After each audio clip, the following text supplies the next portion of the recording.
जो हमारी बहन ने इतने सुंदर तरीके से गाया, इतना मधुर और सुसज्जित है संगीत से, और इस गाने को सुनने से सच में हमारे मन में बहुत आनंद और परमेश्वर की स्तुति निकलती है। जी हाँ, गीत गाता चल। मनोवैज्ञानिक जो चिकित्सक हैं वो ये कहते हैं, साइकोलॉजिस्ट जो कहते हैं कि यदि आपके सामने कोई समस्या है, यदि आप स्ट्रेस में हैं, तनाव में हैं, डिफ़िकल्ट सिचुएशंस हैं, ऐसी परीक्षाएं सामने आती हैं और आप अनसेटल्ड हैं, तो एक उसका तरीका है और वो है गीत गाओ, म्यूज़िक, गाना गाओ, प्रभु के लिए गाना गाओ। और गाने के द्वारा मन में एक प्रकार की शांति आती है। परमेश्वर एक प्रकार का अनुग्रह से हमें अनुग्रहित करता है कि हम अपने जीवन शैली को प्रभु के सामने डाल दें, गीतों के द्वारा, म्यूज़िक के द्वारा, और गीतों के जो शब्द हैं जो प्रभु के लिए गाए जाते हैं। ये बहुत अच्छा तरीका है, विशेष करके हमारे मसीही भाई बहनों के लिए। जब हम प्रभु को जानते हैं तो हम उसके गीत उस धन्यवाद के साथ स्तुति रूप में हम उसको गाएं और इस तरह से अपने होठों के बलिदान को प्रभु के सामने चढ़ाएं।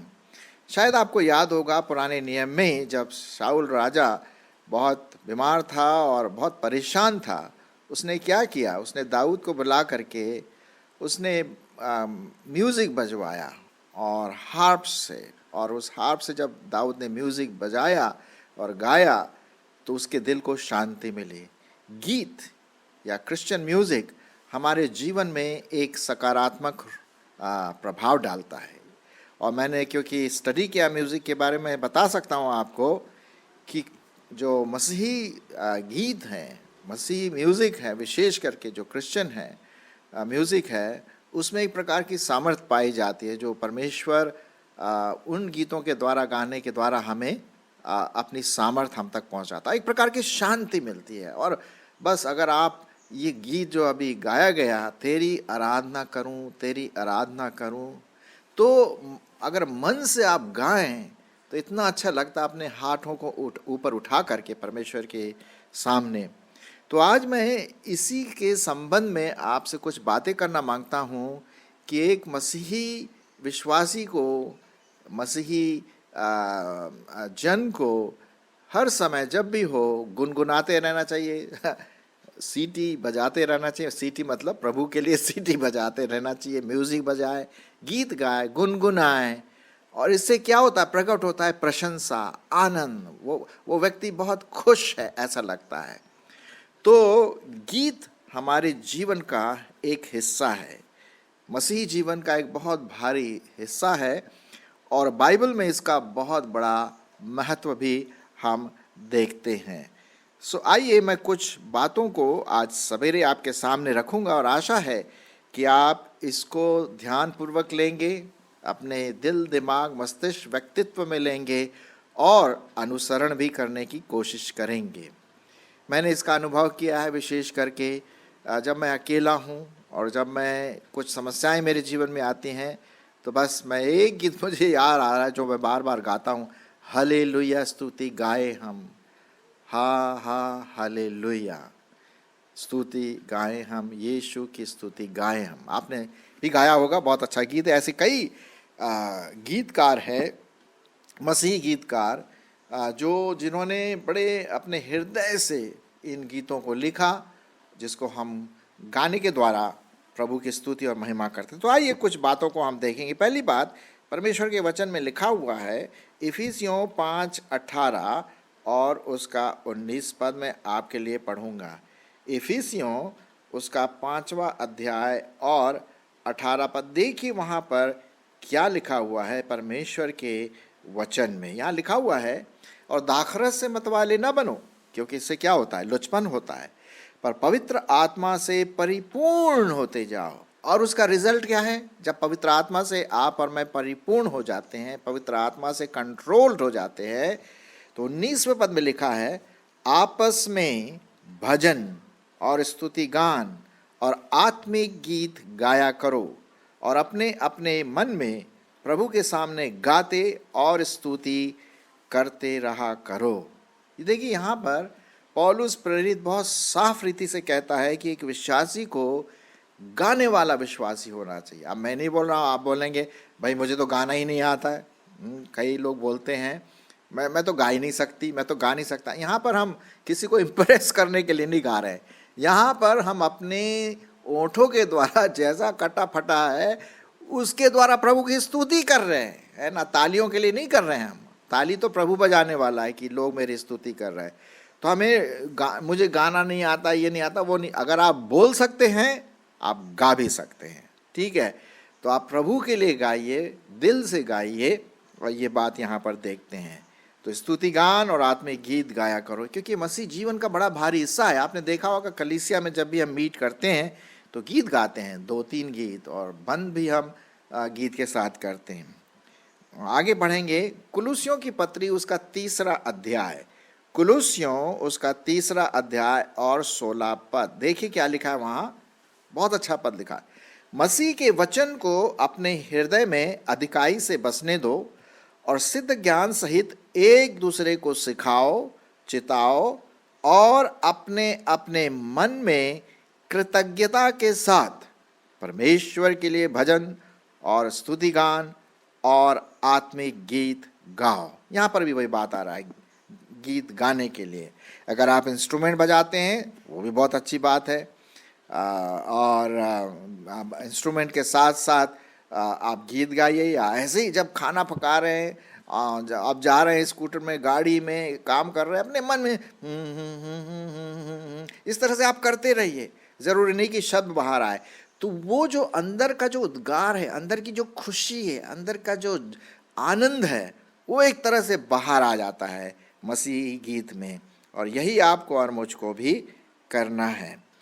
तो एक बात हमें ध्यान में रखना है, जब भी हम गीत गाएं तो पूरे मन के साथ गाएं। ये बहुत ज़रूरी है, पूरे मन के साथ गाएं। ऐसे नहीं गाएं कि चलो हमें गाना है, गीत गाना है, भैया चलो गा लो यार, ताकि सब लोग चुप हो जाए कि गीत नहीं गा रहा है। नहीं, अगर आप नहीं गाना चाहते तो मत गाइए, लेकिन दिल से आना है ये गीत, मन से निकलना है, और इसलिए बहुत ज़रूरी है। तो पहली बात, हमें जो गीत हम गाएं धन्यवाद के साथ गाएं, धन्यवाद के साथ, कृतज्ञता के साथ परमेश्वर के लिए भजन और स्तुति गान गाया करें। धन्यवाद हो प्रभु।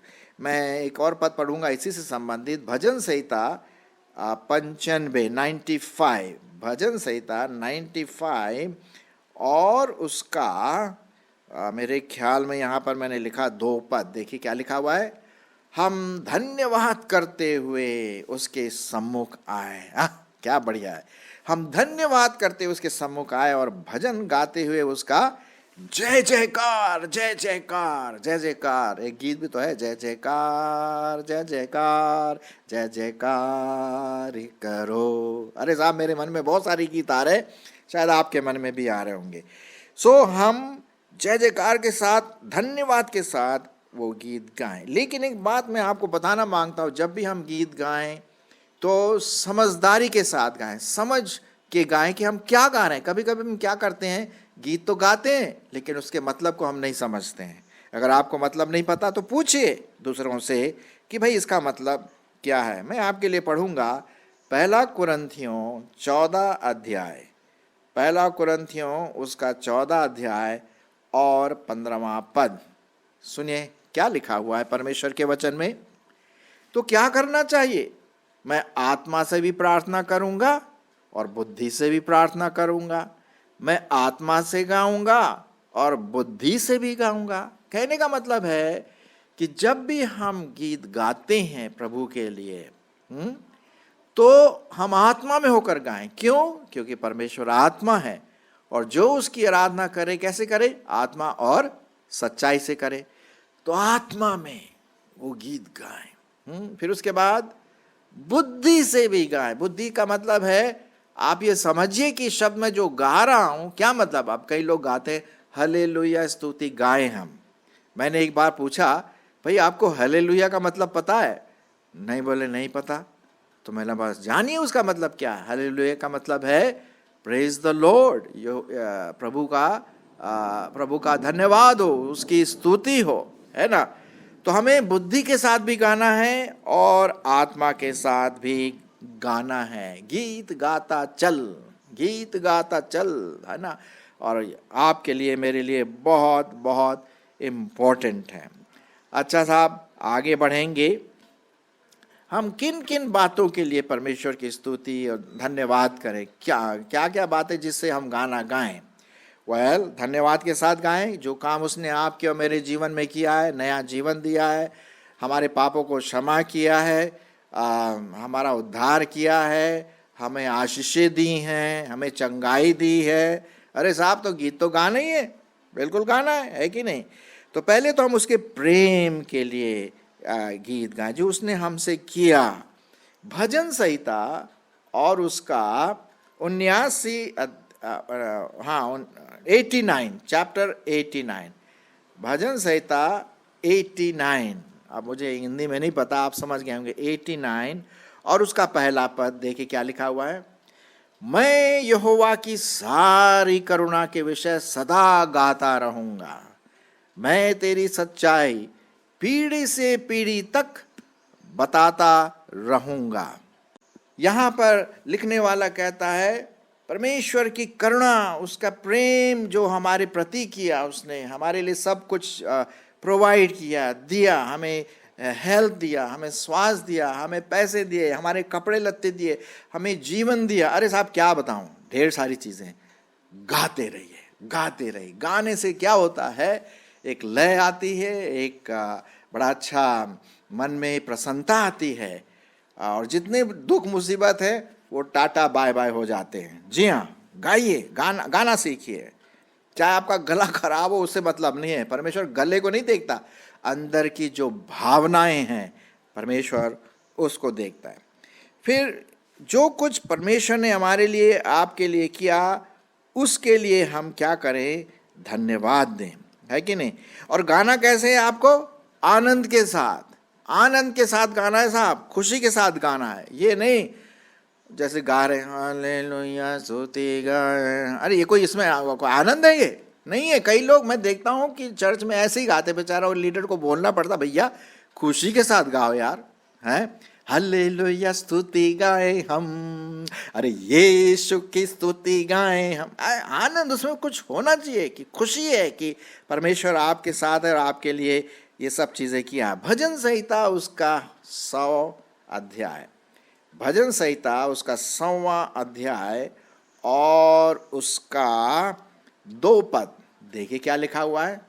आनंद से यहोवा की आराधना करो, हैं, झुंझला करके नहीं, दुखी मन से नहीं, हैं, गुस्से से नहीं, आनंद से यहोवा की आराधना करो, जय जयकार के साथ उसके सम्मुख आओ। क्या बात है। कभी कभी मैं गिटार लेकर के बैठ जाता हूँ, हालांकि मुझे गिटार बजाना उतना नहीं आता है, लेकिन जो भी आता है प्रभु के लिए करता हूँ, है ना। तो बस अपने लगे हुए धुन निकाल रहे, प्रभु के लिए कर रहे हैं, इसके बजाय उल्टे सीधे कामों में या किसी मोबाइल में देखते रहे, आंखों को खराब करें। गाना गाइए साहब, गाना गाइए और आनंद के साथ गाइए। मुझे पता है, मैं उड़ीसा में गया था एक बार, और वो वहाँ पर प्रोग्राम में मैं जब ब्रेकफास्ट कर रहा था तो बाजू से जोर जोर से गाने की आवाज़ आ रही थी। मैंने पूछा अपने भाई से, ये कौन है, क्या है। बोला ये हमारा भाई प्रभु का दास है, और वो जोर जोर से गाता ताकि सब लोग सुने कि वो सच्चे परमेश्वर की आराधना कर रहा। अब मैं नहीं बोल रहा कि आप भी ऐसा करिए, लेकिन आनंद के साथ आप गाइए। फिर एक बात और है, हम एक दिन नहीं गाएं और दूसरे दिन फिर खत्म नहीं, जीवन भर।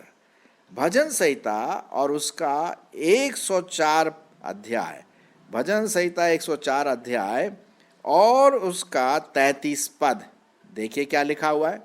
मैं जीवन भर यहोवा का गीत गाता रहूंगा। यहाँ नहीं लिखा हुआ फिल्मी गीत गाता रहूंगा। आजकल फिल्मी गीत बड़ा पॉपुलर है, हालांकि मुझे भी कभी कभी कुछ पुराने जो गीत हैं फिल्मों में जिसके बड़े गहरे मतलब है, बहुत अच्छे लगते हैं उसके लाए, लेकिन यहाँ पर यहोवा का गीत गाना है, फिल्मी गीत नहीं गाना है। मैं यहोवा, जीवन भर यहोवा का गीत गाता रहूंगा, जब तक मैं बना रहूंगा तब तक अपने परमेश्वर का भजन गाता रहूंगा। अरे साहब, सिंगिंग क्रिश्चियन, आपको और मुझको एक गाने वाला मसीह होना चाहिए। जब भी मुसीबत है, जब भी हम निराश हो जाते हैं, गीत गाना शुरू करिए। मैंने एक दो बार ऐसे किया, मेरे सामने प्रॉब्लम आई, मैंने गीत गाना शुरू किया, प्रॉब्लम में निकल गया। ये मेरी अपना अनुभव है, शायद आपका भी होगा।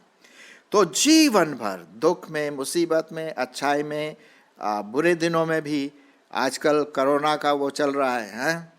अरे साहब गीत गाइए गीत गाइए, परमेश्वर हमें इन सब चीज़ों से उभर कर आने में सहायता भी करेगा। ठीक है, तो जीवन भर हम गीत गाएं। फिर उसके साथ लिखा हुआ है नए नए गीत गाइए साहब। अब देखिए हमारे गीतावली में ढेर सारे गीत है, 100, 200, 300, ढेर सारे कोरस है, इंग्लिश में, हिंदी में, टाइम नहीं है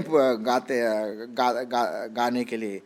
तो आइए नए गीत भी गाइए। क्या लिखा हुआ? भजन संहिता 33:3, भजन संहिता उसका 33 अध्याय और 3 पद। सुनिए क्या लिखा हुआ परमेश्वर के वचन में। उसके लिए नया गीत गाओ, जय जयकार के साथ भली भांति बजाओ। हाँ साहब, अब कुछ लोग तेबल ही बजाना शुरू करते हैं, ठीक है। कुछ लोग खंजरी बजाते हैं, गिटार बजाते हैं, हारमोनियम बजाते हैं, और भी अलग अलग इंस्ट्रूमेंट्स हैं। अच्छा है, लेकिन इन सब के साथ जो गीत के जो शब्द हैं उसको हम समझे, और उस समझ के साथ, बुद्धि के साथ, आत्मा में हम इन गीतों को, नए गीत अगर आप गा सकते हैं। कुछ लोग नए नए गीत बनाते हैं, बहुत अच्छा। एक गीत मुझे बहुत अच्छा पसंद है, वो है, शायद आपको भी पता होगा, तेरी इच्छा पूरी हो जा, तेरे हाथों में जीवन है ये, मैं मिट्टी हूँ तू है कुम्हार। खैर आगे मैं नहीं गाऊंगा, नहीं तो आप छोड़ छाड़ के मुझे चले जाएंगे क्योंकि मैं गाने वाला नहीं, लेकिन आप जानते हैं गीत, ठीक है। तो बहुत प्यारा गाना है, और ये परमेश्वर के वचन पर आधारित है। जो भी गीत गाए परमेश्वर के वचन पर आधारित हो, परमेश्वर से वचन के अलग ना हो। ये बहुत इम्पोर्टेंट, महत्वपूर्ण बात है, इसको आप ज़रूर चेक करिए। कुछ ऐसे गीत हैं जो उनके लय बहुत अच्छे हैं, लेकिन शायद गीत उतना अच्छा ना हो, बाइबल के अनुसार ना हो। इसको आपको चेक करने की ज़रूरत है। हर गीत बाइबल के वचन के आधार पर हो, और कभी कभी बड़े अट्रैक्टिव ट्यून और ये सब लोग करते हैं, भावनाओं को हिलाते हैं। हमें थोड़ा होशियार रहना है। पहली बात, आपको मुझको देखना है परमेश्वर के वचन के आधार पर है कि नहीं। डॉक्ट्रिन जो टीचिंग है हमारी बाइबल का, उसके आधार पर है कि नहीं, है ना। प्रेम के बारे में, उसके प्रेम के बारे में, आनंद के बारे में, नए जीवन के बारे में, ये सब चीज़ें। फिर आगे बढ़ेंगे क्योंकि हमारा टाइम भी बहुत निकल रहा है। जब कठिन समय आते हैं उस समय भी हमें गीत गाना है। अब लीजिए ना, मैं आपके लिए पढ़ूंगा प्रेरितों के काम और उसका 16वां अध्याय और 25 पद। 16वां अध्याय और 25 पद। अब इसका जो संदर्भ है, संदर्भ इस प्रकार से है कि यहाँ पर परमेश्वर के लोग बंदी गृह में थे, उनको पकड़ लिया गया, और कई लोग जो परमेश्वर के चेले थे उनको पकड़ लिया और बंदी गृह में डाल दिया। वहाँ पर क्या करने लगे इन लोग बंदी गृह में?